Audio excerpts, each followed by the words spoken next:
भैया सुना आपने आपने सुना योगी का संभाषण, क्या यही है योगी की परिभाषा? मेरे हिसाब से भैया ये अनुचित है। कहा गया है कि अब जनी कहूँ माथे बटवानी वीर मीन मई में जानी सदैव आप निज कह जाऊँ लिखा न विधि में गई विवाहू। भैया ये जनक जी कह रहे हैं कि सीता जी का विवाह नहीं रखा गया है, लिखा नहीं गया है, ये तो अनुचित है। भैया आपको तो ज्ञाती है कि सच्चे योद्धा सच्चे क्षत्रिय अपमान नहीं कर सकते हैं, जिसको सुनने की आन नहीं वो चुप कैसे रह सकते हैं। सच्चे योद्धा सच्चे क्षत्रिय अपमान कह सकते हैं, जिसको सुनने की आन नहीं वो चुप नहीं रह सकते हैं। रामचंद्र जी के होते हैं अनुचित वाणी कह डाली है, ये सब हृदय में चुपते हैं, पृथ्वी वीरों से खाली है। भैया इन्होंने कहा कि पृथ्वी वीरों से खाली हो गई है। पहली बात तो मैं ये कहना चाहूंगा कि ये एक योगी है और कहा भी गया है योगी योगा चित्त वृत्ति निरोधास योगी, अर्थात योग साधना के माध्यम मन को संयमित कर लिया उसे योगी कहते हैं। मगर अभी बीतराज जनक जी के द्वारा दी गई परिस्थिति इसके ठीक प्रतिकूल परिलक्षित होती है। भैया अगर यहाँ पर लक्ष्मण का व्यक्तिगत अपमान हुआ होता तो ये लक्ष्मण कुछ नहीं कहता, मगर यहाँ पर समस्त वीर जाति का अपमान हुआ है और साथ साथ माँ वसुंधरा का भी अपमान सिद्ध है। भैया कहा गया है यद्यपि जग दारुण दुगनाना सबसे कठिन जाति अपमाना।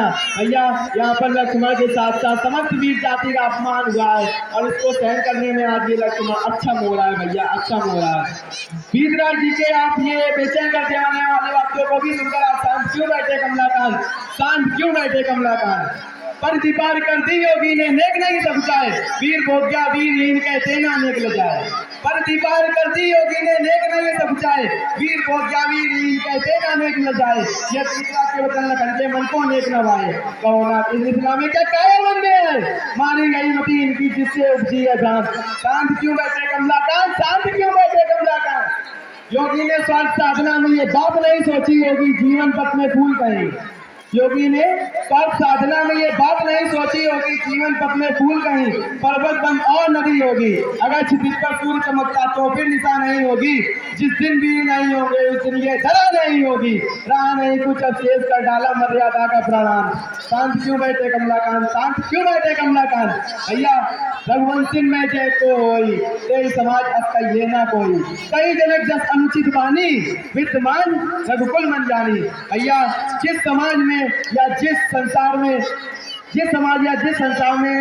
वीर होते हैं उस समाज या उस संसार में इस तरह की शब्दावली का प्रयोग मेरे अनुसार कोई नहीं कर सकता है, क्योंकि भैया महात्मा द्वारा कहे गए शब्द इस लक्ष्मण का कलेजा चीर बैठे हैं। पर क्या करूं सम्मुख मेरे रघुवीर बैठे हैं। भैया हृदय सिंधु में मचल रही है त्रास की खूब तुरंगे, जी करता है प्रेम काबू उठती उत्ताल मंगे, इन्हें पता क्या यहाँ बल के दावा गिर बैठे हैं। पर क्या करूं सम्मुख मेरे रघुवीर बैठे हैं। भैया अगर चाहूँ तो अंबर से सितारे छोड़ सकता हूँ, चंद्रमा और सूरज को मैं कल में मोड़ सकता हूँ, समझ पाए नहीं योगी गंभीर बैठे हैं। पर क्या करूं सम्मुख मेरे रघुवीर बैठे हैं। इसलिए भैया मैं आपसे एक बात कहना चाहूंगा, और ये कोई मेरे सम्मान से नहीं है, ये बात मैं अपने स्वभाव से कहता हूँ, कोई अपमान द्वारा नहीं, कि रघुवंश मणि में तो इस प्रकार की शब्दावली का प्रयोग कोई कर ही नहीं सकता जिस प्रकार उन्होंने कह दिया है। भैया जिस समाज में या जिस संसार में इस तरह की वाणी बोली जाती है उस समाज में आप लोग भैया कैसे शांत बैठ सकते हैं। भैया हमारे अनुसार तो कहा गया है कि हे सूर्य रूपी कमल के सूर, मैं स्वभाव से कहता हूँ अभिमान से नहीं, कि अगर आपकी आज्ञा पाऊं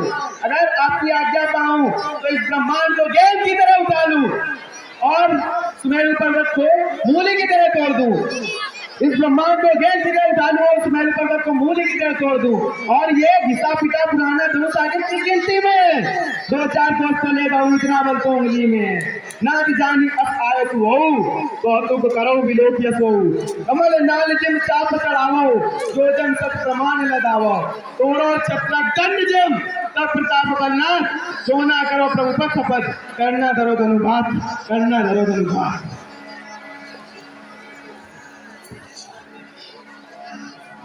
श्री लक्ष्मण जी के क्रोध को भट्टा देखकर भगवान श्री राम जी खड़े हुए और तुलसीदास जी ने लिखा कि नहीं रे भूपति लखन निवारे, प्रेम समेत निकट बैठा।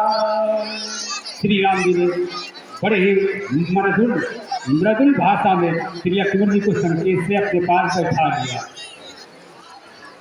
भैया लक्ष्मण, तुमने अभी जो सुना वो एक राजा का संभाषण नहीं था भैया, वो एक पिता का संभाषण था। क्योंकि जिस पिता की पुत्री आजीवित अविवाहित रहने की स्थिति में आ जाए, उस पिता का हृदय आखिर में क्या कहेगा भैया, क्या कहेगा, जरा सोचो भैया।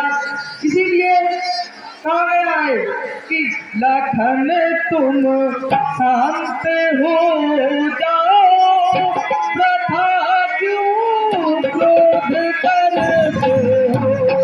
लखन तुम शांत हो जाओ, प्रथा क्यों क्रोध करते हो।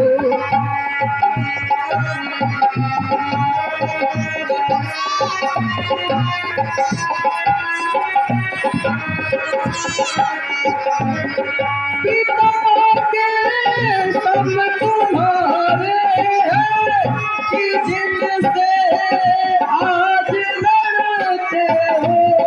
पिता के सब तुम्हारे हैं कि जिनसे आज लड़ते हो। लखन तुम शांत हो जाओ, प्रथा क्यों क्रोध करते हो।